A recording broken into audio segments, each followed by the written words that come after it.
Nggak usah basa-basi. 9 hal ini bisa bikin proses pengajuan KPR-mu terhambat. Yang pertama, slip checking dilakukan juga ke pasangan kalau sudah menikah, walaupun pasangan tidak bekerja.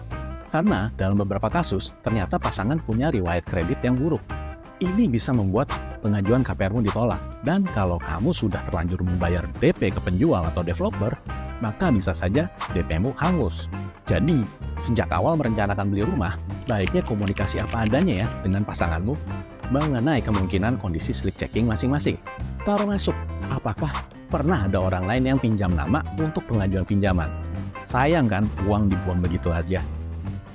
Yang kedua, biaya beli rumah dengan KPR bukan hanya DP dan cicilan bulanan. Masih ada biaya KPR dan biaya pajak BPHTB yang perlu disiapkan. Urusan soal uang wajib sudah disiapkan dari awal supaya keuanganmu tidak berantakan. Apalagi terpaksa untuk mengambil KTA untuk menutup biaya KPR. Kalau memang belum siap, baiknya ditunda dulu rencana beli rumahnya.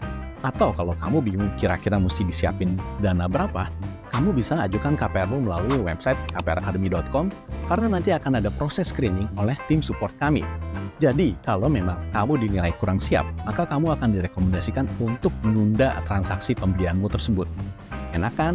Ya atau ya? Yang ketiga, komponen biaya KPR yang harus kamu tanggung adalah biaya provisi, biaya admin, biaya notaris terkait perjanjian KPR, AJB, dan pemasangan hak tanggungan, serta biaya premi asuransi, jiwa kredit, dan asuransi kerugian. Wajib tahu detail, supaya kalau ada bank atau developer yang kasih promo free biaya KPR, pastikan cek detailnya juga. Biaya apa saja yang di-cover.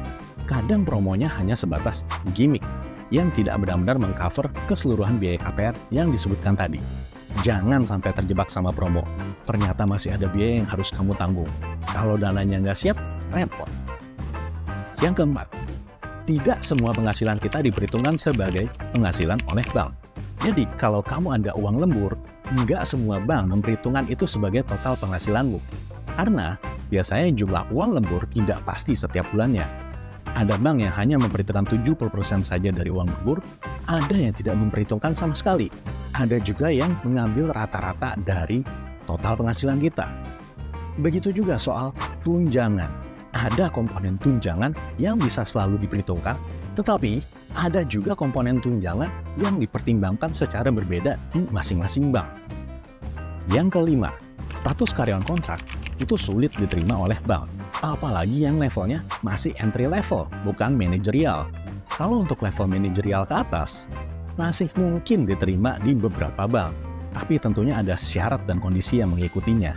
Jadi kalau itu adalah kondisi kamu, ajukan KPR-nya melalui website kpracademy.com ya, supaya bisa kami bantu lebih lanjut. Yang keenam, biaya appraisal itu nggak bisa dikembalikan. Untuk pembelian rumah secondary dengan KPR, biaya appraisalnya berkisar 500.000 sampai 1,3 jutaan. Biaya ini tidak bisa dikembalikan walaupun pengajuan KPR kita ditolak oleh bank. Jadi, semakin banyak apply bank sana-sini bisa bikin biaya yang kamu keluarkan semakin tinggi di awal. Untuk menghindarinya, ajuin KPR-nya lewat KPR Academy aja. Yang ketujuh, pengajuan KPR bisa dibatalkan sepanjang belum akad KPR.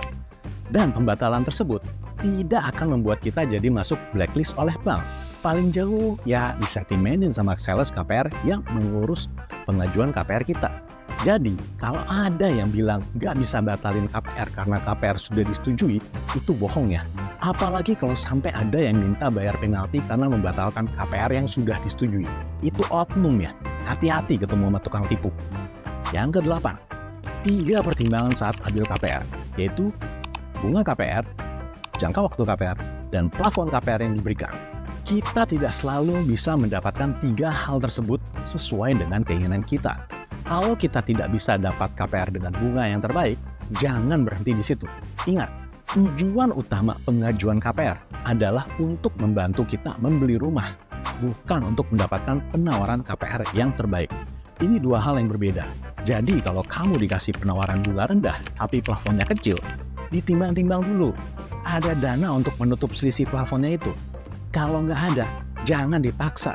Mending ambil tawaran dari bank yang berikan bunganya agak lebih tinggi, tapi plafon KPR-nya sesuai dengan kebutuhan kita. Perlu diingat, biasanya bank yang nawarin bunga KPR lebih rendah itu lebih picky ketimbang bank lain yang bunganya agak lebih tinggi. Jadi, kalau kamu berusaha dapatkan bunga KPR terendah, harus siap-siap ditolak. Jangan khawatir, ditolak di satu bank belum tentu ditolak di bank lain. Dan yang terakhir, yang ke-9, kalau pilihan KPR pertama kita ke bank yang kurang tepat, jangan khawatir. Bisa diperbaiki saat kita mempertimbangkan melakukan takeover KPR atau pindah bank KPR untuk mendapatkan penawaran bunga yang lebih kompetitif. Dan untuk bisa dibantuin pilih bank takeover KPR terbaik, ajukan saja lewat website kpracademy.com. Oke, jadi itu 9 hal penting yang perlu kamu ketahui sebelum ajukan KPR. Kalau pengalaman kamu gimana? Komen ya.